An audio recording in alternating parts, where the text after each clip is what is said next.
Bonsoir à tous, bienvenue dans votre émission La Réunion Léla. On va parler livre, on va parler d'une autrice qui fait sa première télévision, c'est dans Cosmo Réunionnais.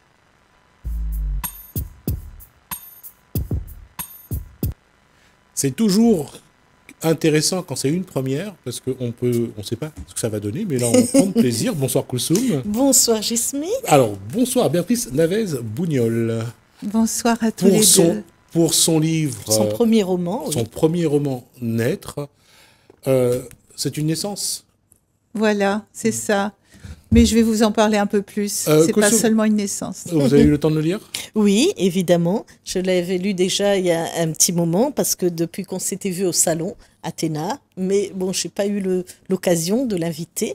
Et vous avez commencé dans le milieu pharmaceutique, vous quittez ce milieu pour l'écriture, le bien-être, l'hypnose et le Reiki. Reiki, je ne sais jamais prononcer ce mot, Reiki, j'ai toujours envie de dire autre chose. C'est une technique japonaise qui favorise le bien-être, la relaxation, stimuler un peu le système immunitaire et rééquilibrer aussi mentalement. Je vais juste dire que c'est un travail sur les énergies.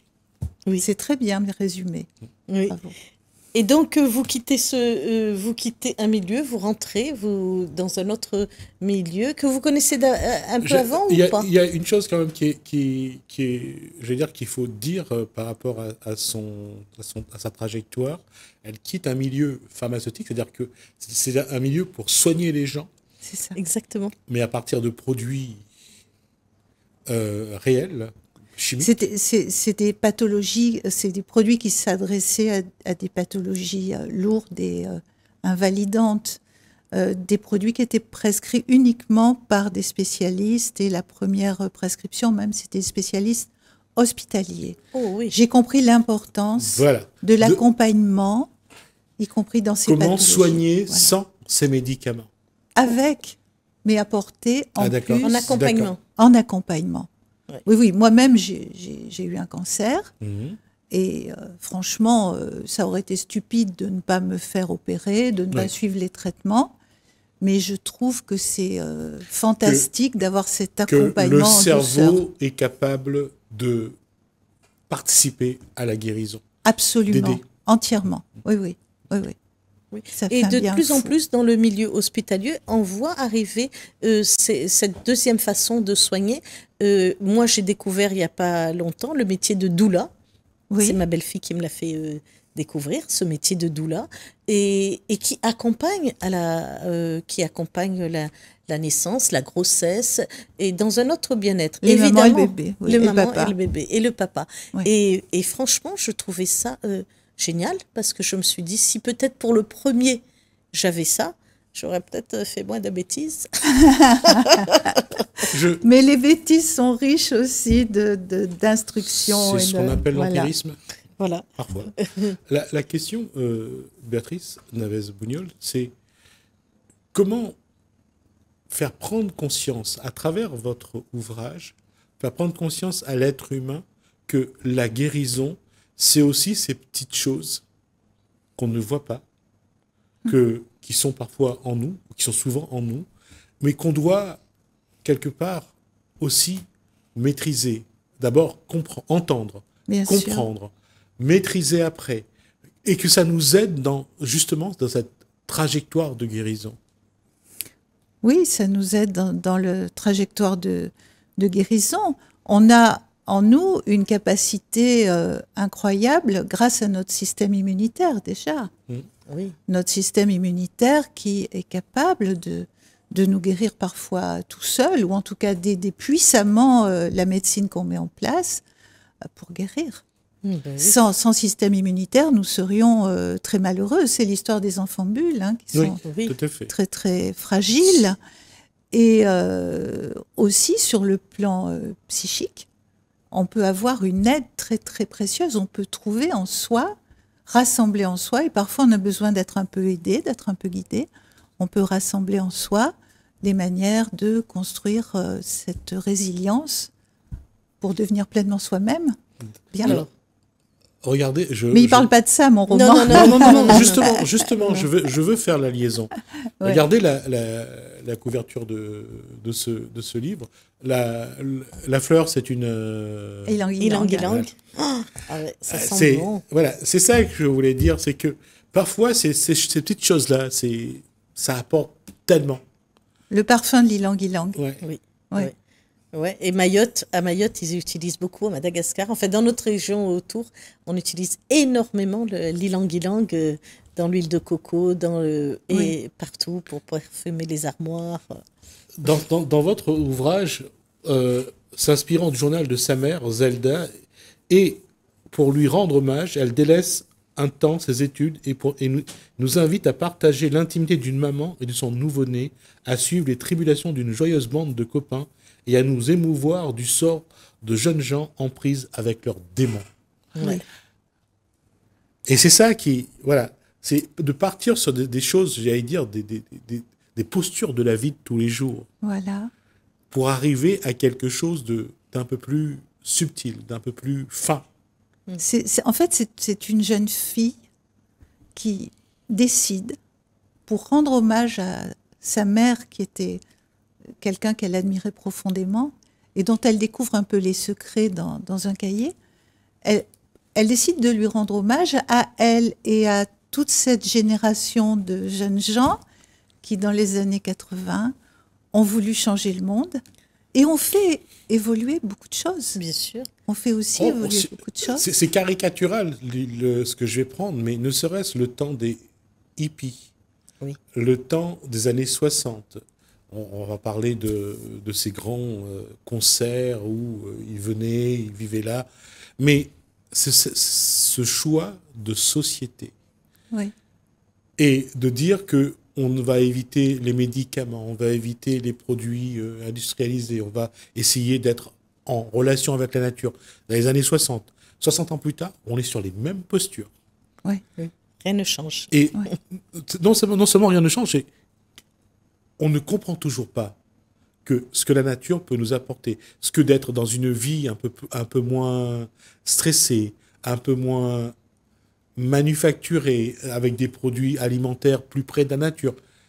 J'allais dire, c'est bien que aujourd'hui vous mettiez là en avant quelque part ces carences qu'on a, c'est des défaillances qu'on a.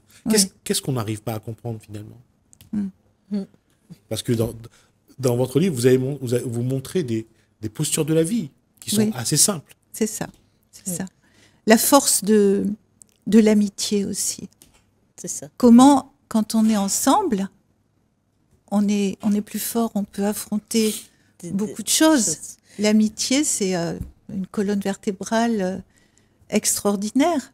Alors, dans les bandes d'amis, il y a des gens qui sont merveilleux, puis il y a des gens qui le sont moins, qui sont, comme je disais, un petit peu entraînés par leurs démons. Oui. Dans le roman, il y a une jeune femme qui est entraînée par ses démons d'une manière un petit peu terrible. Mais j'ai trouvé, vous voyez, que c'était intéressant aussi de montrer cette question du choix qui est possible aussi. Oui, toujours. On peut s'en servir pour se construire des difficultés, et des fois, on se laisse entraîner vers un côté plus sombre. Oui, parce que Zelda a toujours le choix. Ouais. On a le choix. Et elle fait le choix de la lumière. J'allais dire, on se construit, mais on se détruit aussi. Voilà. La liberté nous est laissée. Ce choix, c'est quelque chose de très important. Je fais toujours le choix, l'amitié et l'avancée des femmes aussi. Hein. Ben oui. Cette prise de force des femmes dans la société.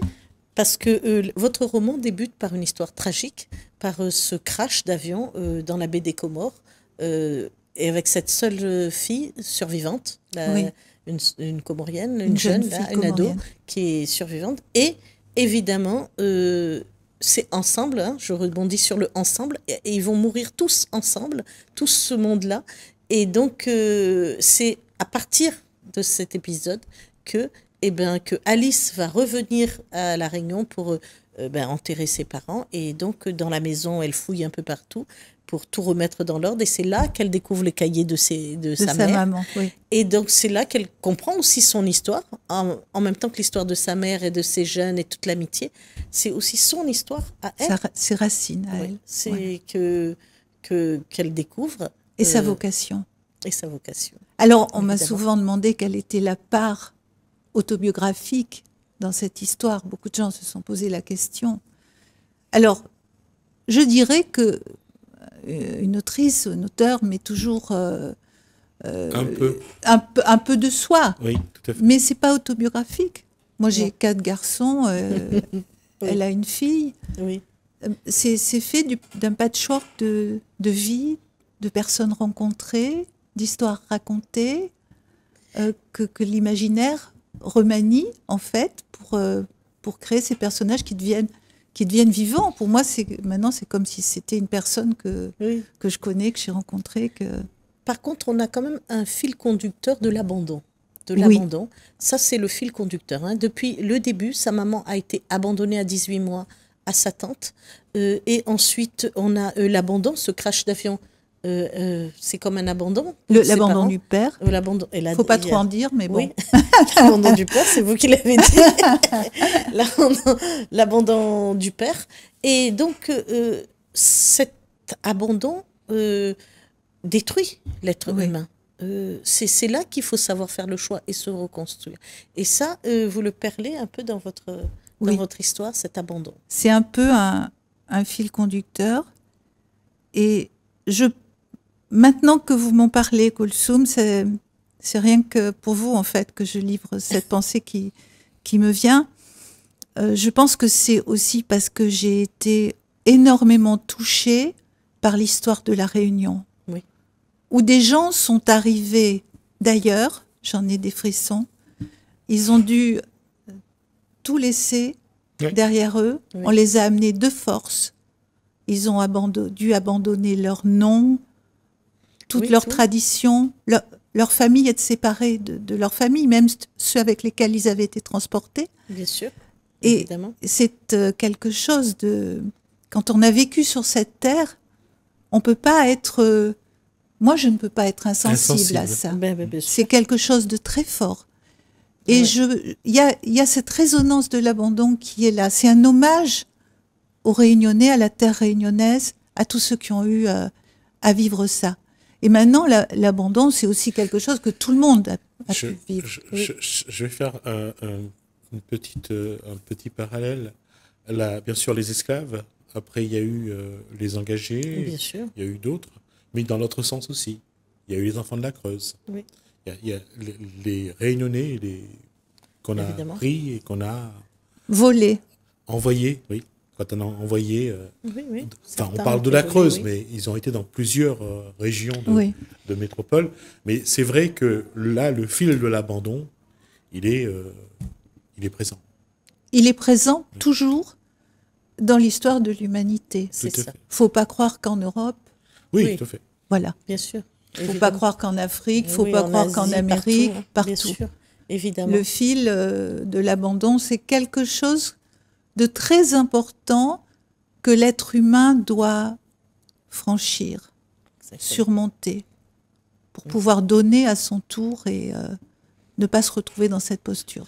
Ne serait-ce que si on se réfère à l'histoire d'Abraham, même lui, il doit quitter là où il était pour partir.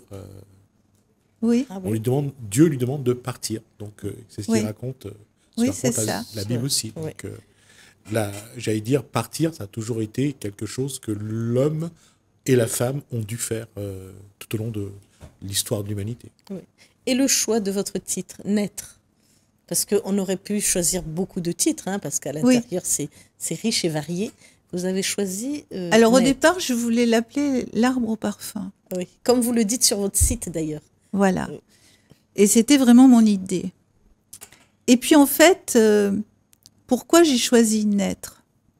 Je vous remercie de me poser cette question parce qu'il y a quelque chose à dire là-dessus. Bien sûr. En fait, dans notre vie, à nous tous, on a d'abord été des petits-enfants dans le ventre de notre mère, on a été des enfants sur Terre, on a été des adolescents, des jeunes adultes, on a pris un petit peu, on a eu parents, certains ont été parents, pas tous, certains ont été parents. Et à chaque fois, à chaque expérience de vie, c'est comme une nouvelle naissance. C'est comme si on naissait à quelque chose d'autre. Par exemple, quand on devient maman, notre enfant naît, mais la maman, vous en parliez tout à l'heure, elle naît aussi à un autre état. Et le père, il naît aussi à un autre état. Exactement. Donc, c'est une nouvelle naissance. C'est une naissance à plein de choses. Et c'est renaître aussi parfois de ses cendres, si je puis dire, puisqu'il y a l'histoire d'un incendie assez terrible dans le livre. Comme le phénix, on peut des fois renaître plus puissant de ses cendres.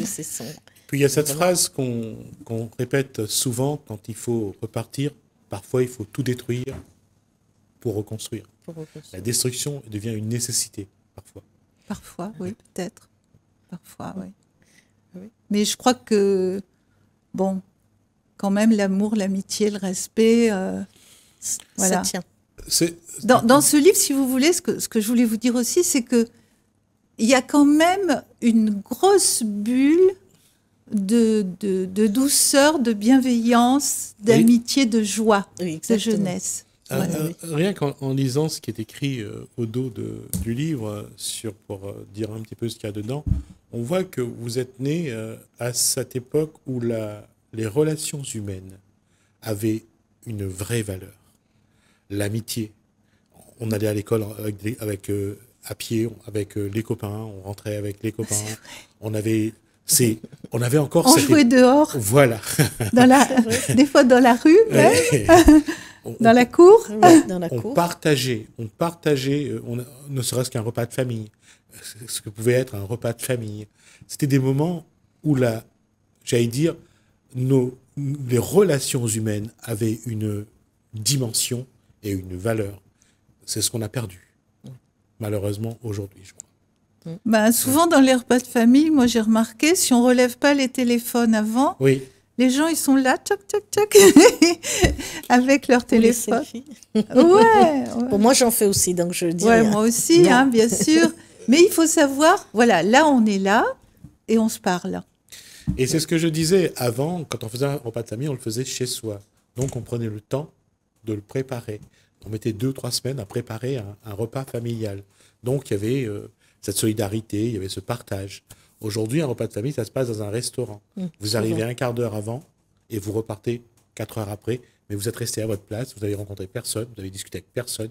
Il n'y a plus de relation humaine, finalement. C'est pour ça que j'admire cette façon que vous avez de mettre en avant, justement, ces valeurs. Merci, c'est très touché. Et donc, dans votre livre, il y a aussi ce parallèle entre, il y a la naissance, donc toute cette joie, et puis il y a la non-naissance aussi. Il y a la non-naissance. Le choix. Le choix de la non-naissance, ou bien un choix forcé parfois. Et donc, ce qui arrive à la petite Sophie à 16 ans, tomber enceinte à 16 ans et devoir faire le choix de ne pas garder sa grossesse, c'est quand même quelque chose de difficile et qui marque. Qui marque, oui, mais ça reste malgré tout une naissance. Oui. D'autant que c'est pas forcément complètement un choix de la part de cette jeune fille. Non. Elle était un peu sous emprise, un peu. C'est ça. Ils ont pensé que c'était le mieux pour elle. Voilà, c'est ça. Ils ont pensé. Honnêtement, mais il arrive parfois. Alors, je ne dis pas, attention, que je suis contre l'avortement. D'ailleurs, c'est clairement dit. Je trouve que c'est une liberté pour les femmes. Merci, Madame Simone Veil, d'avoir défendu avec beaucoup de courage cette loi. Maintenant, ça se discute au cas par cas. Évidemment. On doit examiner pour chaque femme. Zelda, elle choisit d'avoir son enfant parce qu'elle veut son enfant. C'est vraiment un choix volontaire. Déjà. Et la petite Sophie, c'est plus complexe. C'est vrai. Ouais. Et la souffrance reste. Sur l'avortement, je pense qu'il y a une chose qu'on doit vraiment protéger. C'est le choix de la femme, à savoir est-ce qu'elle veut ou pas un avortement. Si elle n'a pas choisi d'être enceinte, elle doit avoir le droit de décider. Oui, sans passer par des situations qui peuvent entraîner sa mort, la Ouais. stérilité, Oui, ce qu'on appelait dans le temps les faiseuses d'anges. oui, avec les aiguilles à tricoter, Mm.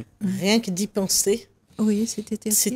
c'était terrible. quelque chose de terrible. C'était Et terrible. dans la fuite, dans la fille du... Non, c'est Manon des Sources. Jean de Florette et Manon des Sources. L'histoire de cette jeune femme que Yves Montand, dans le rôle de Papé, qui Oui. le met enceinte, et lui ne sait pas, et elle qui va essayer d'avorter, et l'enfant n'est bossu. C'est le rôle de Gérard Depardieu, Depardieu, oui. dans Manon des Sources. Un Et beau film. c'est vrai que quand on regarde ça, c'est de laisser une chance aussi bien à l'enfant qu'à la mère, parce que on voit que parfois il y a des drames incroyables. Oui, la maman doit pouvoir Ouais. décider en toute liberté. C'est comme le mariage ne doit pas être une chose contrainte non plus. Non, Voilà. ni forcé, oui. C'est Mais- une époque, toute cette époque-là où le droit des femmes ont été vraiment défendus. On le voit que le droit de la femme, l'Espagne a voté il y a quelque temps le congé menstruel pour la femme. Le droit à l'avortement, aujourd'hui, est remis en cause dans beaucoup d'endroits, y compris aux États-Unis. Dans plusieurs États des Ouais. États-Unis, Ouais, Oui. tout à fait. puisqu'ils décident État par État, un petit peu, comme la peine de mort d'ailleurs. C'est assez effarant. Hein. Oui. Il y a beaucoup de personnalités qui s'élèvent contre ce ce que moi je considère comme un recul très sûr. Tout à très fait. important des droits humains. Là, on est sur des droits humains. Bah oui. Et en Iran, actuellement, la femme est en train de perdre beaucoup de ses droits. Le gazage des jeunes filles dans leurs écoles pour les obliger à rester chez eux, à ne plus venir à l'école Oui, pour pas j'ai vu qu'elles aient ça. l'instruction. Il y a des choses aujourd'hui, on est en train vraiment de reculer sur beaucoup de choses. Pour pas contester la place De l'homme. primordiale de l'homme. Tout à fait. L'instruction, c'est vrai que Tout à fait. c'est quelque chose Bah, de c'est à très l'image important. de cette jeune pakistanaise, je crois, qui a été Ah oui. mutilée et qui se bat pour que on reconnaisse à la femme un statut, le même que celui des hommes, quoi. Ouais. Ouais. En tout cas, bravo pour naître, parce que je pense que ça va apporter, je pense, des éléments importants. Je pense que la femme, les hommes et les femmes doivent de nouveau se remettre au combat, parce que Ah on oui. a perdu beaucoup de liberté depuis quelques années. Et je pense que ça serait bien qu'ensemble, on essaye de protéger ce qui nous reste et de voir si on peut retrouver certaines libertés. Naître, c'est vraiment se donner les moyens de créer quelque chose de libre. Oui. Alors, Et de ça. est-ce que j'ai le temps d'une question? On y va. Alors, dans votre livre, vous questionnez aussi beaucoup c'est comment faire le deuil avec le visage de l'amour dans vos bras. Vous avez cet enfant qui naît, et alors que l'amour avec son père est terminé, comment? Donc, c'est tout ce questionnement. Est-ce que je vais lui pardonner? Est-ce que je vais... Comment je quitte? Voilà, parce qu'il y a... Et voilà, il y a quand même un dilemme pendant un petit moment dans le roman. On vit ce dilemme. Je pense que tout être humain, j'allais dire toute femme, mais en réalité tout être humain qui a vécu un grand chagrin d'amour, ce genre d'amour dont on pense qu'il va être éternel et qu'il va remplir la vie, on ne le laisse pas partir comme ça. Il y a tout un travail du psychisme pour que ce deuil se fasse et pour que la place se fasse pour l'avenir. Et Zelda, en fait, elle se réfugie beaucoup.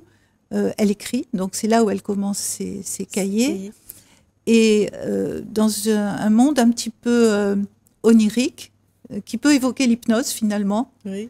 et qui est thérapeutique, qui l'aide à triompher à chasser ses voiles de tristesse. En tout cas, la Je ne question. sais pas est- si je vous ai bien répondu. Bien sûr. En tout cas, sur c'est cette bien. réponse-là, c'est comment faire place nette pour faire renaître l'amour. C'est en tout cas la question, et je pense que de toute façon, on est souvent confronté à ça dans cette vie d'aujourd'hui. Un amour, je veux dire, un couple, heureusement ou malheureusement, ne dure pas comme avant. Oui. Et s'il faut repartir, il faut que l'amour renaisse. On n'a pas le choix. Merci. Merci beaucoup à vous. Je suis très honorée d'avoir participé à votre émission. Merci. Merci Béatrice Navez-Bougnol pour cet échange et son livre Naître, qui est déjà paru, c'est déjà dans les bacs. Oui. Merci à vous, merci Koulsoum, merci à vous de nous avoir suivis. Merci Hélène, merci François, je vous dis à bientôt.